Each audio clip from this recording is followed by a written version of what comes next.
Before we get started, just a reminder that you can find all of my available rental properties on my website at marcguzman.com. If you own investment property, click on the Owner Services section to see our complete list of services. Thank you to our sponsor for today's episode, East Brother Beer. Located on Canal Boulevard in Point Richmond, East Brother Beer mixes classic brewing styles with precision and modern sensibility to create the perfect Bay Area craft beer. With its bright colors and intricate patterns, Nigerian fashion is very distinct in how it represents its homeland and its history.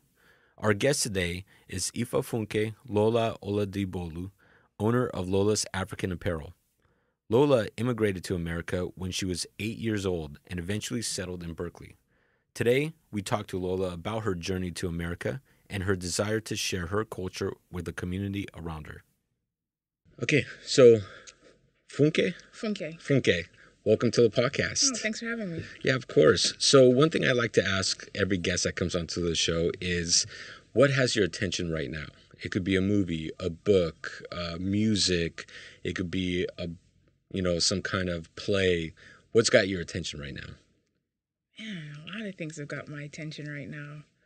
What has my attention right now is, because I'm in business, is getting more into marketing mindset.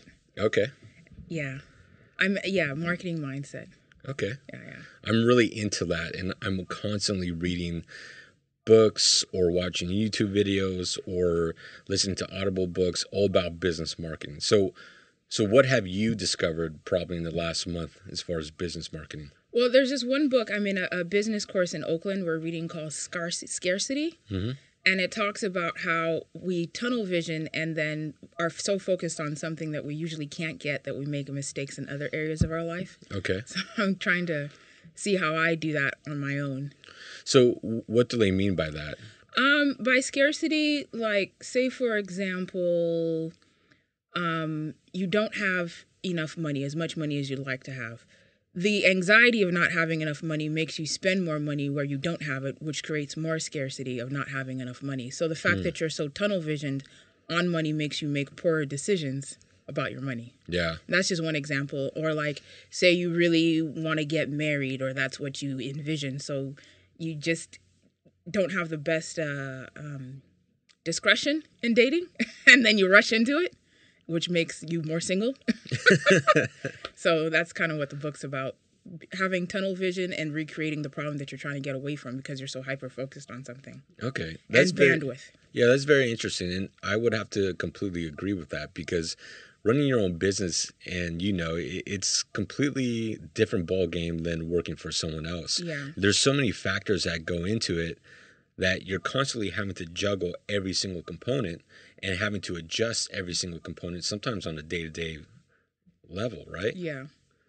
And a lot of it has to do with mindset. Yeah. Yeah. You have to have that mindset and be emotionally strong also to get through the financial downturns. Oh, yeah. That's the tough part. And especially if you don't have the support at home to help you out with that makes it even more difficult. Yeah. Yeah. I think a lot of, I'm going to throw out a fake statistic. Maybe a lot of people get divorced in their first year of business. I know I did. Yeah. Yeah, I don't know if that's really fake statistic. No, I think I think it's pretty true for most people, especially if you go from not owning the business to owning the business. Maybe if they married you and you already owned the business, maybe 2 years. Yeah, Right? because your attention, where it goes to, the way you have to change the way you view things. You have to go from being like a doer to from a reactor. So yeah, I think that affects a lot of people. Yeah. But this isn't about my failed marriage. I just got awkward. No, but a lot of business people really struggle with that, and it really holds people back when you don't have that support at home. And I've gone through it myself too. And when you don't have that support at home to really encourage you during the downtimes, it's really difficult. I mean, on so many levels, because now you're dealing with a difficult relationship and a difficult business. It's impossible. Yeah. It's impossible. Yeah. So, and I know once you have that support at home, it's completely different. I mean, you end up with a completely different mindset, knowing that, okay, home life is okay. And now I just need to focus on business. And then you get into that solution mentality, right? How do I fix this? How do I find the solution to grow my business, bring in revenues, maybe cut expenses, whatever you have to do to fix it. And I think that's where the magic happens. I think for sure the home relationship has to be solid, and they have to be fully supportive of you. And if not your home, then your peers. Yeah. People you hang around, Yeah, we've interviewed a few people here on the podcast that, actually, I think the majority are business owners, and they own various different types of businesses. But I've interviewed several brewing companies, wine companies, and some new businesses that cost a lot of money. I mean, some of them are taking up to $1 to $2 million worth of debt the day they open just for the equipment to start their business. And the amount of stress, and they, I can kind of sense it sometimes when they're talking about certain things, how stressful they are. I mean, it's a brand new business. Most new businesses fail in the first 2 years, I think. And can you imagine having $2 million of debt the day you open just on equipment? It's ridiculous. But the one thing I've noticed with all of them and seeing them become successful as they are is home life is fully supportive, meaning their husbands or their wives. And you can just tell how supportive they are of their spouse's business, despite how much debt there is, despite, we're breaking even or losing money every single month, because that's just the way the business is when starting up. It's, I think it's pretty inspiring to see just how solid their home life is. Yeah. And I think with very successful businesses, either you're single or you end up having you have to have a solid relationship at home where it doesn't affect the business. Yeah, I in my head I say everyone's either on the team or off the team. Yeah, because the minute something, even a different idea than what you're trying to do, it spoils the batch. Even an idea that says you can't or this isn't going to work, it's just no good. Yeah. Everyone has to be crazy at the same time. Now, yeah, exactly, right? Yeah. That should be a t-shirt. Everyone's got to be crazy at the same time. If you want to make a business work, we all got to be nuts. Yeah. So how long have you had Lola's African Apparel? I've had this business for a little over 8 years. 8 years? Mm-hmm. Okay. And still in Berkeley? Well, were you always in Berkeley? Well, I didn't really have a shop until about 1.5 years ago. I was working full-time as an auditor straight out of grad school, and I did that for 9 years, and I was doing my business part-time on the weekends at Berkeley Flea Market, or if people had special events, or I'd see clients at my house. And then 2 years ago in November, I told my then husband, I can't do this job anymore, and he said, okay, leave and we'll see what we can do. And within 2 months, it was booming, and then 1.5 years ago, someone was telling me about a spot that was open. And retail was definitely part of the plan, but for me, my business is definitely kind of, it just kind of happened, and I was just prepared. Like, if you're prepared, then the opportunities come. So then a shop happened, like the same month I was getting a divorce. It's not funny, but it kind of, I'm sure one day I'll laugh at it. The shop happened, and that just, a location is everything, especially for this kind of business, which you wouldn't think would be about retail, but it is. Mm-hmm. Yeah. So early on, most of the sales were, online or in person? In person, about 90% in person. Wow. Yeah. Wow. And then what's your percentage right now in person compared to retail? It's still that. I'm definitely trying to switch it to like increasing the quality of my website. I think I'll definitely have to do a whole lot less work because, 8 years of shifting hundreds of pounds every day. I've got about 2 warehouses. Wow. So you have a big operation now. Yeah, it can get pretty over a lot. So and online, people that aren't like right in the Bay Area can see it. So I do sell a bit online, but not nearly as much as I'd like to. It's mostly in person. Mm-hmm.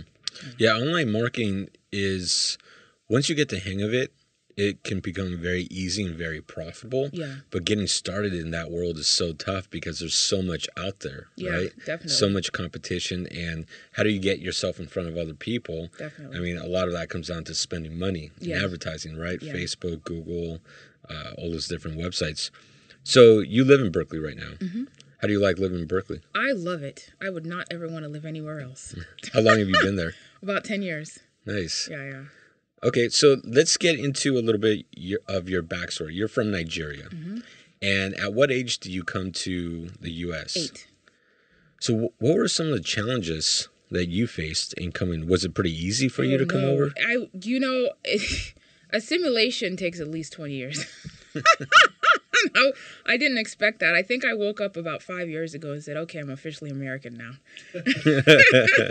Yeah, it was pretty difficult. The language barrier and then the age I was at, kids can be really vicious. And being a foreigner and, yeah. It was, now I'm like, it is what it is, but it wasn't the easiest thing in the world. So did you know a little bit of English or absolutely nothing? I speak English very fluently, but there are a lot of nuances based on a culture and like a dialect. I remember one time, one of my friends, she had gone to her grandmother's funeral, and someone said, how was it? She said, oh, it was cool. My mind was blown because I didn't understand what cool meant. To me, it sounded like we had a great time at that funeral and we just partied, but she just meant everything went all right. So that's examples of like understanding English. That's interesting. And when you're here and you're used to the nuances, I guess you don't even think about that when you're talking to someone who may not quite fully understand, and that would come off completely wrong. Dialect is even though we're all speaking the same language, you could go 10 miles that way and it's completely different, and like the tonation and the way people mean what they mean and words they use. So, yeah. So, did you move directly to Berkeley at 8 when you came over here? No, we moved to the Valley in Los Angeles where my sister lived, and I lived in San Francisco for maybe 18 years, and then I moved to Berkeley in 2008. Do you remember much of your childhood in Nigeria? Or do you still have family out there? All my family's there. Okay. I moved here with my mom, but all my brothers and sisters, my dad's entire side of the family's there. So do you still go back and visit? Yeah, I go back. Well, that's why I mean everything happens for a reason. I went there for a vacation in 2010 after not being there since 1991. Within a week, I was like, let me buy some of these clothes and see if I can sell them. My sister there became my business partner. So I go back every 2 years for development and quality assurance, and now I have a family again. Yeah. Wow, so it had been almost 20 years then since you had been back. So 19 years later, you decided to go back, see your family, and then all of a sudden you get a new business partner, your sister. Yeah. That's awesome. Everything just happens. Okay, so you go back there, and that's where you buy all your material from. Mm-hmm. Now, material made there, explain the process. What's the material made from, and then eventually how does it get to your business? So the material, I buy 100% cotton. I like to use material that is veritable, which means that it's the same color on both sides. A lot of the time, the material will just be colored on one side and then white on the other, which is just not a very finished look. All my material I buy are machine washable. They won't shrink or bleed or fade. So it's basically like the best quality shirt you could buy here that you wear all the time. So in Nigeria, almost everything that's native, which means the print I'm wearing, well, it could be Ankara. This is Ankara, which is colorful print. It could be lace, which looks like lace. It's called native wear compared to like Western wear, like your shirt that has like spandex in it and it's in a Western cut. So almost everything is custom made. So you go to one certain place and you buy the material, and then you go to your favorite seamstress or tailor, and then you tell them what you want. So everything, depending on where you are, the more rural the area, the more custom everything is. Like you don't necessarily just go to a store and buy something unless you're buying Western wear. So I go to a big market in a city called Ibadan, or I'll go to Lagos, and I'll buy the material, and I have certain vendors that I work with.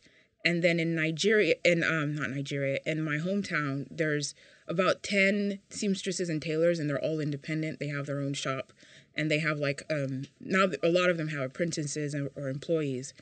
And we've just over the years figured out who makes the best thing, who makes this cut really well, who's better at doing this. And then we work from there, and each person gets a design, and then we make it. And by then, I mostly go there for vacation. For quality assurance, I'll like take labels and zippers with me because they tend to be better quality what I can get here. within a month or two. Better zippers over there? Here. Oh, here. Okay. Yeah. So my luggage is always, it's got labels and zippers in it, which is always pretty interesting. You ever been stopped by a TSA wondering? Oh, Jesus. Yeah. Why And you they're have so like, many this zippers? looks like a business. I'm like, no, we just need a lot of zippers. But like this time around, I'm trying to take clothes for my relatives there, or like gifts and things. And I'm like, what's more important, zippers or gifts? Zippers win. So then I take the things there, and then within about a month to two, they're made and then they're shipped back to me. Okay. Yeah. So when actually, in Nigeria, you also mentioned you like to go there for vacation. Yeah. So where do you like to vacation there? And I've never been to Nigeria. So if I wanted to go, what would you recommend? Where would you recommend I go? Abuja is a very booming city. It's now the capital. Lagos is kind of where everyone tends to go. And Lagos is like the major airport that you would get off at. It's imagine Manhattan on steroids times 1,000. Really? Yeah, it's like it's one of the most dense cities in West Africa. I couldn't even describe it to you. You would think I was exaggerating. Like crossing the street is an endeavor because the cars are just going nonstop. It can take you like if there's an accident, it'll take you double the amount of time to get to where you're trying to go. There's a lot of people. There's a lot of commerce there. So it's just very jam-packed. There are even people living in the water. Not in the water, but on stilts that they've built like in the lagoons there. Wow. It's the major port. It's the major city. It used to be the capital, but it actually got so compact that they moved the capital. So it's like if you love to be in the middle of everything. My brother has this joke that people in Lagos actually scream, which they do because the volume of everything's so loud. You have to scream at everybody. Yeah. Wow, that's incredible. But I bet that'd be a great experience to go check it out and see. Yeah, if you like cities. Me, I'm like, get me out of here. Take me to... Yeah, I'm really like suburban. Even Berkeley's getting like way too city for me. Oh, really? Yeah. Like just give me a nice back of a mountain to look at. I don't need this. Okay, so you like more of the countryside then? Yeah. Now, what about the countryside in Nigeria? It's funny going from a place that's completely jam-packed to like you're lucky if you see one person walking down the street. So the city I live in is called Oyo. The state I live in is called Oyo, and the city's called Oyo Town. It's definitely getting more like industrialized, way more people. So it's not like Lagos, but there are a whole lot more people there. But it's imagine the 5 going down south, right in the middle. That's what my place looks like. Yeah. So Nigerian people, is there a big population of Nigerian people here in the Bay Area? Mm-hmm. So what's something that Americans should know about Nigerian people? Little fun fact. They're very prideful. They're the most prideful. They're highly, highly educated. I was reading this statistic that said there's more... Oh, gosh. How can I say it? There's more... They're just highly educated. There are a lot of Nigerians here with PhDs, a lot of professors, a lot of doctors. That's usually the reason why they come here is for education. Unfortunately, there's like a brain drain there. But they're highly educated, very prideful, and they love to party. Last time I was there, I went to 3... and you hear it, but like you don't... any excuse to party. I went to 3 weddings in one day. 3 weddings in one day? Yeah. And it wasn't just small affairs. It was like hundreds of people. Invited all of them, or were you crashing them? Well, my sister, who I was staying with, she was like, she's pretty popular. So it was like, well, this wedding, then this wedding. And it was just funny because we weren't there to chill. We were just there to show our faces. So we just dance and then go to the next wedding. And then the next week, we went to like 2 birthday parties back to back. They love to party. Your kids won, let's have a party. Your kid just turned 2 weeks, it's party time. It's a weekend, it's party. And it's like big, elaborate parties. Like we're going to slaughter some cows, rent some tents, yeah. Okay, very cool. So when you started your business 8 years ago, what were some of the challenges that you faced just getting started? Some of the challenges I faced were managing my books. I wasn't aware of that. You actually have to count to see if you're losing money or gaining money. The people aspect of it, the customer, not really the customer service, but sales is a different kind of personality, which can be very draining. I don't know if you're in sales, but Yeah, in real estate, you're essentially doing sales all the time. I mean, you only get paid when you close on a commission deal, right? Yeah. There's no monthly salary, nothing that comes in, but you do have to have a personality where you are enjoying that people interaction, but at the same time, you kind of have to sell property because if you're not doing sales, you're not making any money. And I say this: a personality can sell anything. Yeah.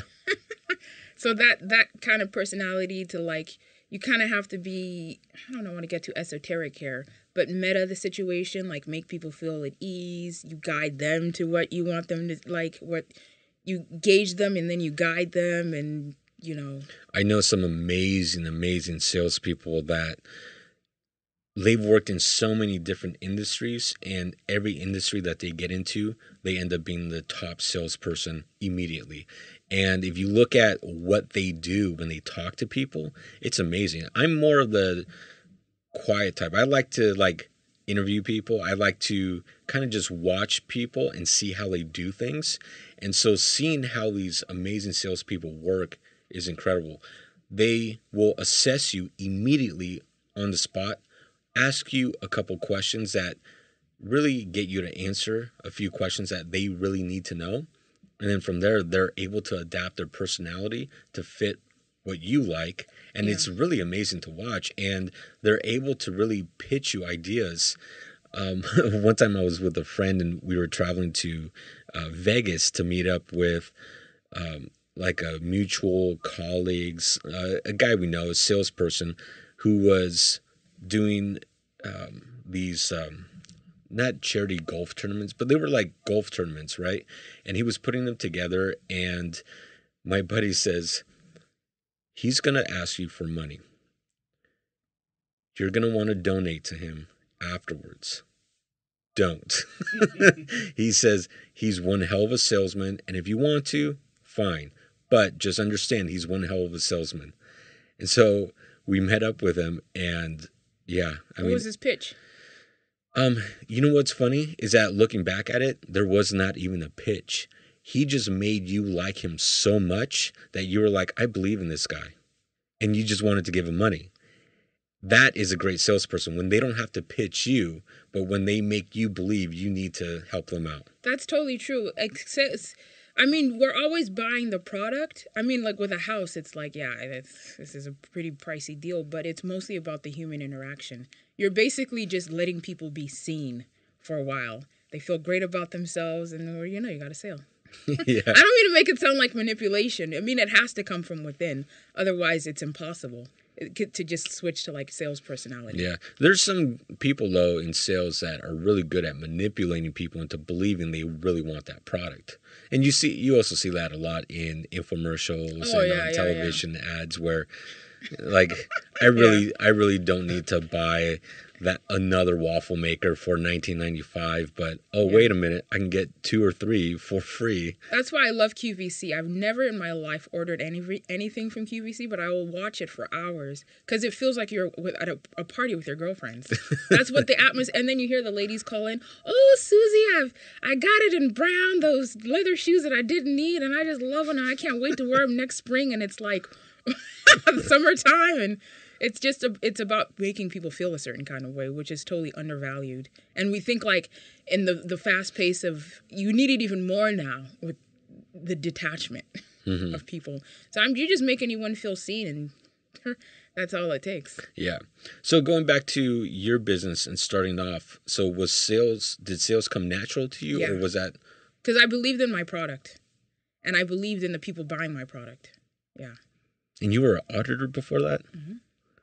Now, were you, I know that was probably a very thankless job, but were you the dreaded IRS auditor? No, I audited group homes for like regulations. Okay. And even that was pretty, gosh, this is interesting going back to that, those days. But even that was, there were people who had group homes, And my job was to make sure that they were doing their jobs correctly according to like state and federal regulations. And even that was sales, because I have to give you buy-in to make you want to do your job correctly, which requires me not just telling you what to do, but actually seeing you and working with knowing how you work and knowing how you don't work. So, I mean, I could just tell you, Section 2.8 says that you need to be doing this, and this is your timeline. It's not going to work. They're not going to get it. They might do it. They probably won't. But if I can convince you of why this needs to happen, give you some shortcuts of how you can do it, and let you see how it'll be beneficial to your business in the long run, it's much easier. You'll feel seen, and you'll have more buy-in to do it. Oh, so to be a good auditor, you had to sell them on the rules that they should have been following anyway, but you had to really sell them on that. Because it's a bureaucracy. They know I can't do anything. All I can do is convince you to do your job. Yeah. Very interesting. So then that skill naturally translated over to sales. Yeah, you could definitely say that. It was definitely a blessing. And I had an excellent boss that was very diplomatic. It didn't matter who was right or wrong. It was diplomacy all the way. And she could convince you to do your job well and just have an easy mood and a good time. Like even with the people I employ now, I mean, some things they do really well, some things they don't do well at all. And it's like, I understand your personality.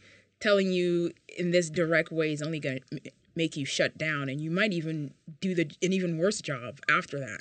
So, yeah. Yeah, and that's something that many business owners don't really think about. Besides juggling all these other components in a business, you're also juggling people, employees that work for you. All of them each have their own personality, their own individual goals, needs, wants. And as an employer, you really have to juggle all this to really make sure everyone's happy and, getting the most out of your employees to help your business. Yeah. It's a lot bigger ball game. Yeah, it's interesting. It requires a lot of time and a lot of caring. And just like sometimes I'll have someone and they'll want to tell me about their day, and I got many other things to do. And I'll just be like, just sit and listen. Because just that 5 minutes means the world. Yeah, exactly. So in the early days, who were your number one customers? My number one customers always has been, and it's totally not expected, my clientele is 99% African American. 99%? 99% African American. When I first started this business, I thought it was going to be people, I thought it was going to be people that were interested in being multicultural and go, oh, these prints are so colorful and vibrant. And I remember that one time, I always make this joke, that one person went to Peace Corps 10 years ago to Ghana. It's like, oh my God, you remind me of when I was I know I'm being a little, but that's absolutely not what I got at all. What I got was people that wanted to connect with their culture and were happy that I was kind of like the Intuit to do that, to help them connect through clothing. Yeah, there was a demand for it. Yeah. Yeah, and you're filling up that demand. Yeah. Yeah, it's funny. You said someone from the Peace Corps that went there and wanted to wear something from Nigeria. Yeah. So are all your patterns strictly from Nigeria? African print is very interesting. It's faster than the internet. And so as in constantly changing? It's constantly changing, and what you would say was synonymous with one country. I mean, there are certain prints that, like, kente is always going to be Ghana, or mudcloth is always going to be Mali. But because of, like, pop culture right now, there are certain things that you would, 10 years ago, you would most likely not see a South African wearing Ankara print, but now it doesn't belong to any country. If it's bright and it's colorful, it's everywhere. So you could say, before in the 80s and 90s, Ankara was mostly Ghanaians, especially Nigerians. But now you'll see Kenyans wearing it. You'll see Sudanese people wearing it. It's mostly pop culture. It's everywhere. And they're there's this one print. It's called, it's an Indonesian print that you've probably seen. I don't have an example of it. It's an Indonesian print that became synonymous with dashikis in the 60s and the 70s in the U.S. But it's not African. It's strictly an Indonesian print from 100 years ago. People only were selling it in Africa because people were buying it around the world thinking it was African. Now even Africans are wearing it. So to say this is Nigerian or this is like Ghanaian today, it'll change by tomorrow. Because it's highly popular right now, so everyone's doing it.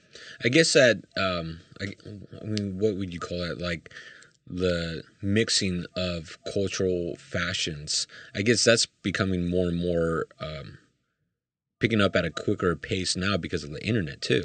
Definitely the internet. I mean, it's the speed at which it's going is like amazing. Because I remember I was watching a WizKid video probably a year ago, and this particular print I'm talking about, I mean, no African was wearing it because it wasn't African.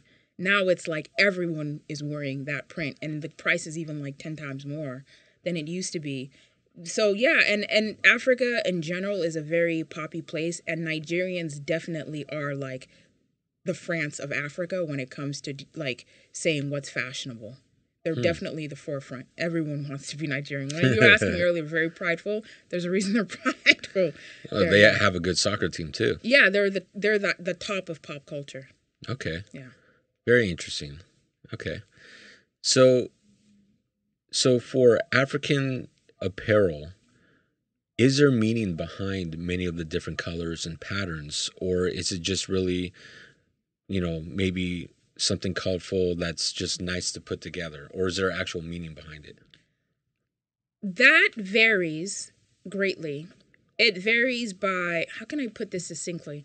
Right now, this dress that I'm wearing is not culturally, it's not specific to anything other than being a nice print that's very interesting, and like I like having big chickens on my dress. There are certain styles of things that you wear for specific occasions. Like if you're getting married, you would wear a shoke, which is like a thick woven material. There are certain prints like kente, which is like synonymous with the Ashanti people of Ghana, but it's not as culturally significant as a lot of people would like to think it is. It's just West African, or it's just African, most of it. Other ones, like some people will have like, you can get your own prints made.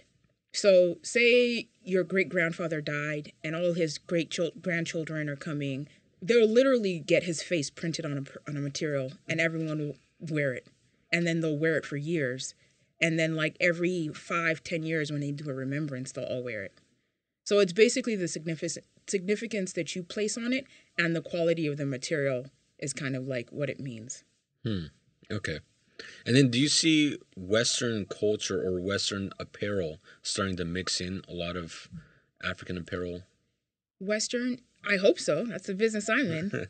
Yeah, it's definitely happening. The speed at which it's happening is amazing, because when I first started, it was like my clientele was mostly over the age of 55. They liked the more traditional clothes. They'd either been to Africa or they remember their parents wearing like the big boobas, which is a material that doesn't have much of a silhouette to it, a shirt or a wrapper. And they're still there, but now younger people are more interested in it. They want something that's tighter. They want it to have elastic in it. They want it to have some kind of stretch. They want it to be in a more modern cut, not just like it's called an irati buba, which is just, it's a lot. It's like wearing 4 yards of material wrapped around you, or a big booba. So it's definitely changing. I would love to see just, there are people where it'll be a completely Western outfit in one color, and then it'll be like a slash of African material across the chest or something like that. So it's definitely changing. I mean, that's the market I'm in. I can't, my goal is to see it on everyone's backs. Yeah. Now, do you design the fabric yourself, or you're really just going to Nigeria and shopping around for fabrics? I buy the fabrics already made. There are people that make the fabrics. And then I'm just designing the cut, the style of putting it together, like the shirt, the dress, and whatever you're putting together. Yeah. So it's like you would buy that red print, and then you'd say, make it into a polo. Okay. Yeah. Okay. Now, what's your process for designing a piece of clothing? What is my process? It's definitely looking at it's getting a little bit multi-generational. It's looking at what people are wearing right now. And what's most important to me is making clothes that are wearable. Not just the idea of like, I saw this on a runway, because none of that stuff is wearable. But I probably regret saying that in 10 years. But I want something that someone can feel comfortable in right now, not for that special occasion later. So it definitely has to be wearable and like conform to someone's body. And I sell from extra small to 5XL.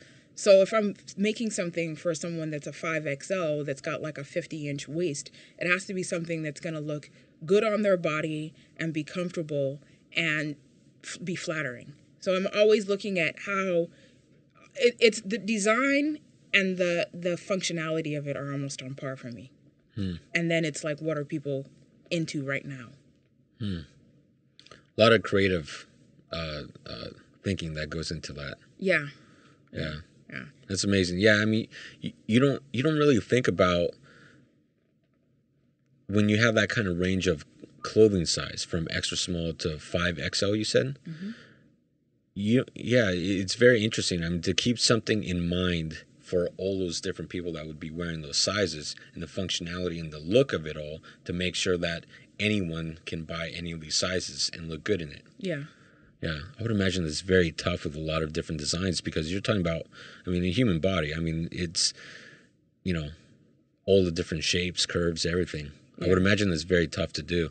Yeah, you could say that. And it's interesting because I'm not trained in design whatsoever. I'm completely self-taught. I actually just enrolled in Apparel art school.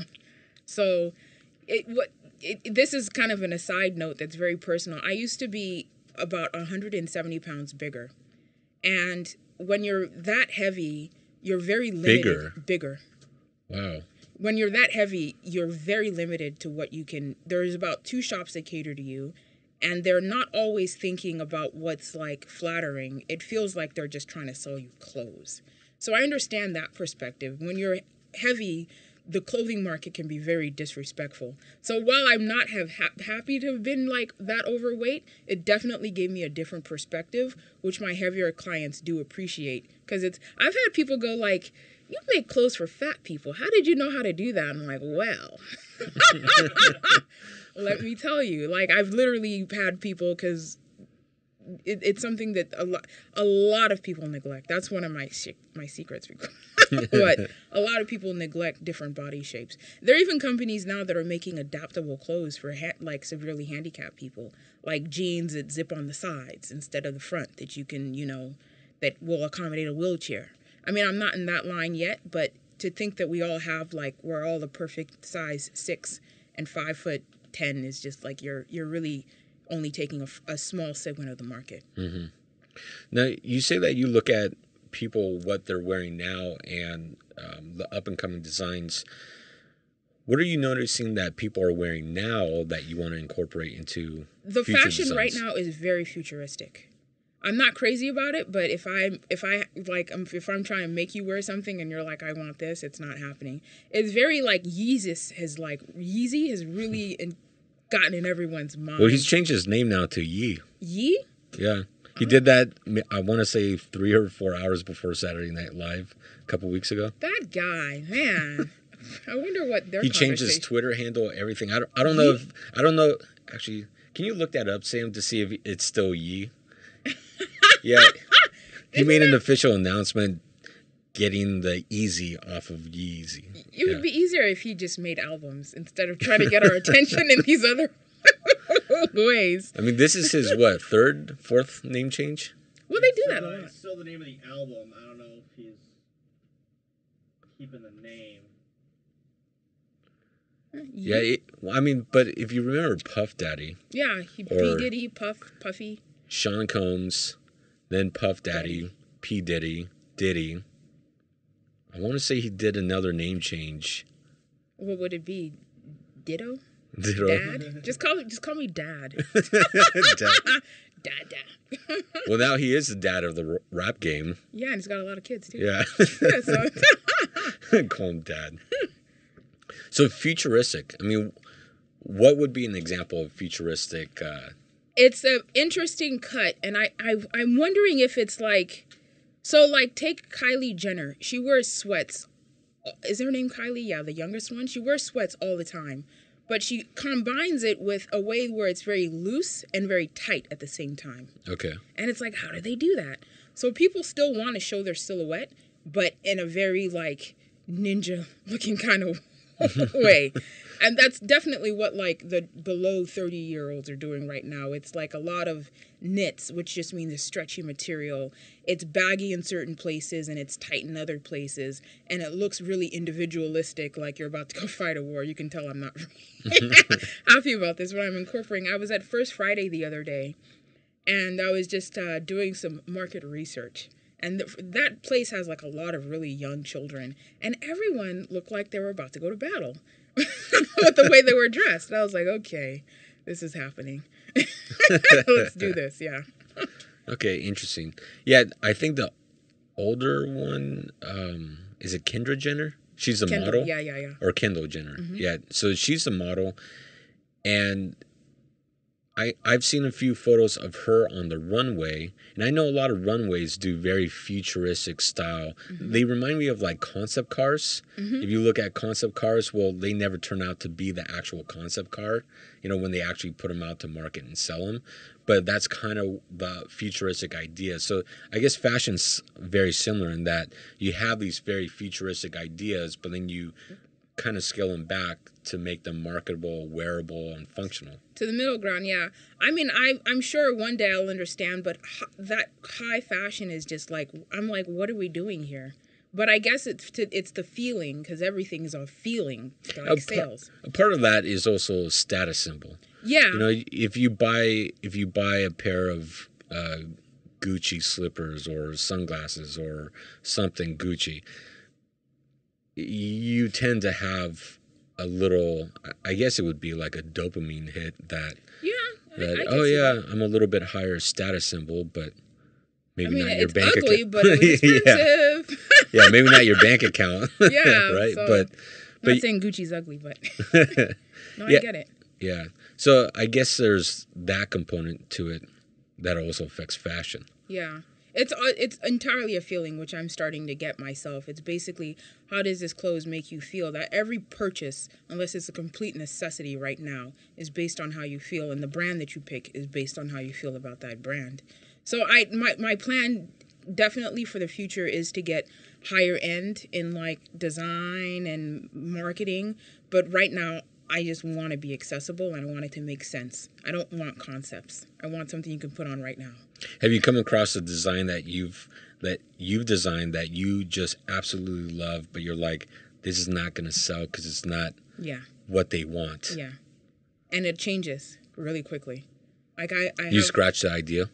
I just produce it and then regret my decisions. I'm starting to see that now, that like you really, especially when you produce before, you've got to get it down to a T. There's no guessing. There's no I feel this way. There's no I like this design. You have to get what you know is going to sell. Otherwise, you're wasting your money and you're taking up a lot of space in inventory. So do you then work backwards from that? Like looking at what people really want and then working backward to tailor what you sell for what your customers want? Yeah, you could say that. So like what I do is I design, I produce, it sells, it doesn't sell. Based on how it sells, I'll reproduce it. Some things like I don't want to reproduce and people still want them. Like I have one shirt, it's an asymmetric shirt, it's kind of like a tank top, and then it has material down the side of it that goes all the way down to your leg. When I first started that, I was like, this is a real cool concept and it's just going to be for a while. I've been producing that shirt for like 7 years now. And then there are other things, like I make this skater dress, which is really flattering. It has an umpire waist, which means it's flattering on everybody. It's tight here and then it goes out at the bottom. I mean, when people are into like the rockabilly look or like the old 50s look, they're like, yeah, this is the best thing. And then all of a sudden everyone's like, no, we like it tight all the way. And I'm like, oh. It'll happen. So I'm trying to figure out my way around that. Yeah. So you've been in business now 8 years, correct? Mm-hmm. What are your goals for the next 5 or 10 years? My goals for the next 5 or 10 years are definitely to get more known. I have a location now. I'd like to have a bigger location, eventually have more locations in more cities that are into this product, maybe like Miami, Houston, Washington, D.C., New York, Los Angeles. Certain parts of Los Angeles. I definitely want to develop my website so the website, the internet presence. So the people that don't have access, because a lot of my clientele would be like someone in Florida or the UK knows of the product, or they know of the quality and they can just see it through the pictures and they'll buy, and then they're hooked. But to even get them there, it's either like, some guy bought your shirt, I saw him walking around Boston, then I went to your website and saw it, and then I was like, okay. But it's just getting them there, because in African clothes right now, there's a lot of fake stuff. There's a lot of horribly cheap, poor quality, one wear, disrespectful things out there. And to take the chance and then want to spend the money, it's like you have to either... Unfortunately, but fortunately, people know me and they trust me and they know my product. Then they buy. But I can't know everyone. I'm only one person. Yeah, I heard one of the big problems with very cheap clothing, especially in the female clothing industry, is companies like H&M that just make very cheap one-time wear clothing that they just sell out there. You could buy it for $5, $7, $8, and then... I mean, it really just falls apart on you. Yeah. Which, I mean, sometimes I'll go to events and I'll go, oh my gosh, everybody's got these things made in China that are African, and my price point's a little higher, and what am I going to do? But there are people, just because someone's selling something for $5 doesn't mean everyone wants $5 quality. It usually tends to happen with age or people that know quality that go, let me just... They appreciate the fabric better. They appreciate it's just evident. The feel of it, it doesn't feel like nylon. It's cotton. It's the same color on both sides. It's heavy. You can just tell the difference. And it's crazy because you could take one of my skirts that say $80 and then go, oh no, it's too expensive. I'm going to buy the $60 one. My skirt you'll have for years. You can wash in the machine 100 times. It'll look the same. You can buy that skirt. You wash it once. It's bled all over the place, it's shrunk, and it's come unraveled. So sometimes it really is like you have to think long game. Yeah, I mean, and it's so true when people say you get what you pay for. Yeah. And it's so true. And many times, especially when it comes to clothes, if you plan to wear it for many years, you want to pay a little bit more for that better quality material. Yeah. And it's actually not a problem that I've really encountered. I mean, some people can afford it, some people can't, but it's not enough to make me change. It is enough to make it go higher because there's people appreciate it more. And I mean, you could buy something, it looks a certain way on Amazon, and when you get it home, it's almost laughable. Like it'll look like it's embroidered, and then you get it home and find out it's silk printed, screened on, and it's not the same. Yeah. It's worth paying the extra $20. Yeah. Yeah. Okay. Well, what's your website? And we'll go ahead and link it up for people. Okay. It's lolasafricanapparel.com. LOLAS africanapparel.com. Perfect. And then can they buy online right now? Perfect. Ships all over the world. Awesome. So we'll go ahead and link it up in the description for the podcast. And that way if people are interested, they can go to your website. Go ahead, order material. Where's the actual retail location in Berkeley? So in case a local person wants to go visit. Yeah, come see us. We are located at 2703 7th Street, Suite 110 in Berkeley. And that's between Pardee and Carlton in West Berkeley. Perfect. Perfect. Well, thank you for being on the podcast. No and I wish you the you. best in the business. Excited to see how it continues to grow in the next 5 to 10 years. You'll have to try some online marketing once the website's up and running, and then let me know how that goes for you. Definitely. That's a whole nother terrain. Yeah. They're funny. It's kind of like catching gnats. Yeah. Just pop color in their face. Yeah. Yeah. All right. Well, thank you. Thank you. Thank you so much for listening to the podcast. Thank you to our producer, Sam Lubman. Please subscribe, like, comment, and share the podcast.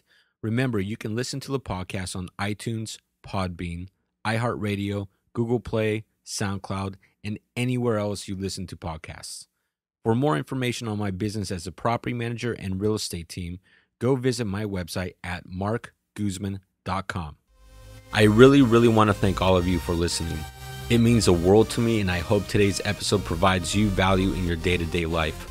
I created this podcast to help showcase the many great people that live in this world and help share some knowledge that I've learned along the way in life. Again, thank you for listening.